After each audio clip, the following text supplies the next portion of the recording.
E come ci dovrà finire, Gianfranco? Come? Più oscuro di mezzanotte non può fare. Ecco. Più oscuro di mezzanotte non può fare, capisci? Diciamo che il bel calcio è finito quando è morto il grande Torino. Sì. Con la tragedia di Superga, secondo me lì è finito il calcio pulito. Ancora le maglie una ne avevano state in meno, era fatta di mistolana che si accopava, giusto? E le mogli lavano a lavare tutto o con l'acqua fritta o con l'acqua cauda, stavano a telefonare per mettersi raccolto, capito? Prima che poi scolorevano e poi almeno... il Torino, che era Amaranto, diventava Bodò, e quindi sembrava altre squadre, la Cireale, l'Arezzo, parevano tre squadre diverse, invece lavano a lavare tutti stessi, no? Perché una maglia avevano, non c'erano interessi, non c'erano soldi, non c'erano i diritti televisivi, capito? Sì. È successo che stamattina 7 ordini di custodia cautelare sono stati notificati ad altrettanti dirigenti del Calcio Catania, a partire dal vertice, ovvero dal presidente Antonino Pulvirenti, che risulta essere non indagato e non avviso di garanzia, ma addirittura agli arresti domiciliari, esatto, già per il reato, insomma, che consisterebbe nell'aver acquistato le ultime 7 partite o comunque 7 partite del campionato appena concluso per salvare il Catania. Non è che il Catania è andato male e perché si è venduto le partite, che già il tifoso avrebbe detto ecco perché ha mafiotuto a Canomotto, perché se vendevano i partiti mercenari avrebbero avuto una giustificazione, invece no, ha mafiotuto talmente tanto che siamo stati costretti a comprare le partite. Mamma mia. Mettiti nei panni del tifoso che ha pagato l'abbonamento. È una doppia coltellata. Hai un aggiornamento da darci, Giacomo, per caso? Sì, intanto arrivano messaggi. Un giorno nefasto per lo sport, per la città interamente, per dicevo il calcio, prima. per la città tutta, perché effettivamente quello che è accaduto nella notte, io sto tornando dalla conferenza stampa organizzata in procura. Sì. Sono stati dati praticamente i particolari di quello che è accaduto. E com'è andata questa vicenda? Ecco, la vicenda è una vicenda molto ma molto triste.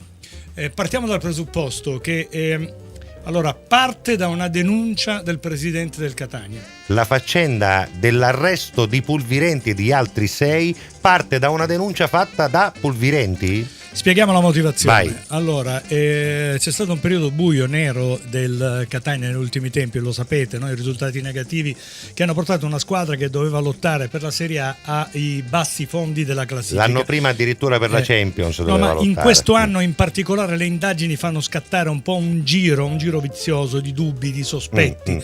Allora, da una denuncia fatta del presidente in un periodo che lo vedeva vessato da parecchia tifoseria, lui si sentiva vessato, probabilmente aveva paura che gli potesse accadere qualche cosa, si è rivolto alla magistratura e ha fatto la denuncia. Ma questa che cosa denuncia, ha denunciato? Ha denunciato che era in pericolo perché c'era qualcheduno che lo stava vessando. Allora da lì sono partite una serie di indagini. Sono partite le indagini che purtroppo hanno scoperchiato il vaso di Pandora, cioè tutto si è collegato questa situazione con scommesse sportive in atto. Ovviamente se io sono vessato e qualcuno mi minaccia, subito mi mettono il telefono sotto controllo, no? Perfetto. Allora io ho il telefono sotto controllo e che faccio? Mi compro le partite. Non mi dire che è andata così, perché è andata così?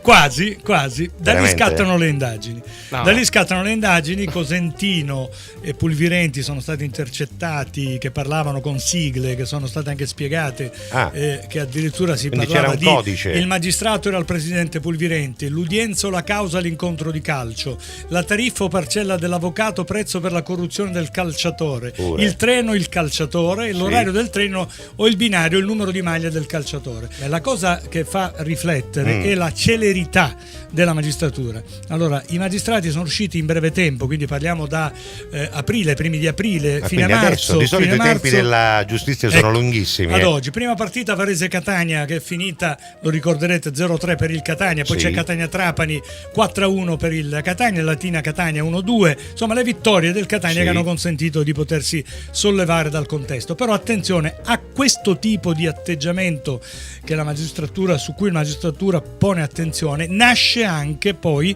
quella di coloro che hanno ulteriormente guadagnato sul contesto, le famose scommesse sportive. Quindi allora è una cosa intrecciata, doppia, nel senso che c'è una squadra, una società che si avvale del denaro per avere dei risultati acquisiti, per avere dei punti per la salvezza, quindi la motivazione societaria è quella. Di contro questa informazione viene data a chi fa le scommesse dicendo: guarda che già l'abbiamo comprata e per giunta finirà così. Bravo. No. Ecco. Allora, questo è. Hai capito? Sono subentrati Luca Impellizzeri, agente scommesse sportive, che era l'interlocutore principe, era quello che metteva i soldi praticamente. Poi c'erano coloro che andavano a contattare i calciatori. Ma quindi fammi capire, ma le partite venivano comprate coi proventi di ciò che arrivava da chi per le scommesse pagava? Questo signore pagava e diceva. Così la società aveva usufruiva semplicemente dei punti del canale. Certo. È emerso anche un riferimento a cui abbiamo chiesto come giornalisti sul posto a Pietro Lo Monaco.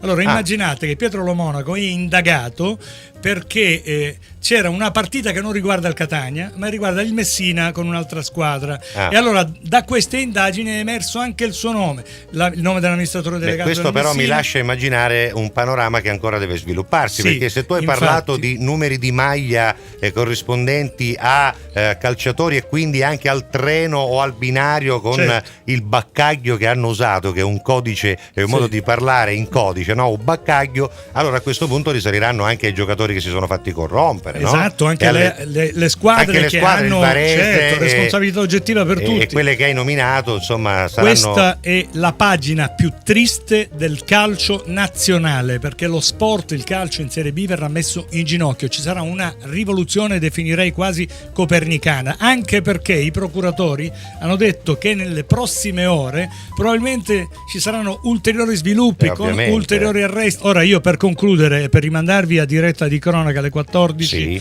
perché ovviamente la scaletta ci imporrà di occuparci anche di questo argomento. Noi ci scusiamo con gli ascoltatori che sono abituati a sentire più musica che parole ad allacatarla, però insomma oggi c'è questa notizia che non è soltanto un problema sportivo, è un problema di società, non di società sportiva, di società nostra, di civicità, insomma, di cattiva educazione allo sport, cattiva educazione anche a fare gli affari, perché uno può anche fare gli affari, lo sport è sicuramente una grande azienda, non è soltanto la gloria di vincere la Coppa del Mondo, è anche interesse, io non lo metto in dubbio, però perché non si possono fare affari in maniera pulita? Compra e vendi un giocatore, io ricordo Bobo Vieri, fu comprato 6 miliardi da una squadra, poi subito dopo, l'anno dopo rivenduto 36, poi 60, poi 120, quello è fare un affare. Sei uno che ha comprato un giocatore, ci hai creduto e allora hai fatto l'affare, ma quella è un'altra cosa però, no? Comprare le partite. Allora il Catania è in silenzio stampa da tanto tempo, ma non è legato a quello che è accaduto oggi.